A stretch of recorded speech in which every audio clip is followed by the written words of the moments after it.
পেয়ারার টেপ কি এগুলো সব মায়ের ভিতরে না ভাই? হুম, তাহলে এখন এগুলো বাকি। মাশাআল্লাহ কত সুন্দর জয়তুন।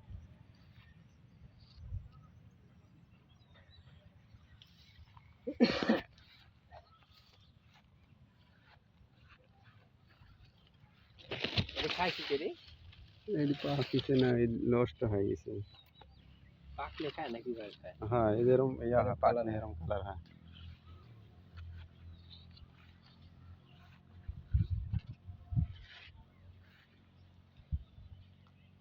শিকড় বাকড়ও তো কাটি দিবি সব। পড়ে গেছিলি ভাই ধর হুম, পড়ে যাওয়ার পরে অনেক সুন্দর ধরছে তাই না দেখেন। হ্যাঁ কে রে অনেকে বলে যে বাংলাদেশে ধরে না তেমন একটা। বেতন ফল কি সবজিতে বেশি হয় খালি? মাশাআল্লাহ মাশাআল্লাহ কত সুন্দর একবারে। হ্যাঁ কেমন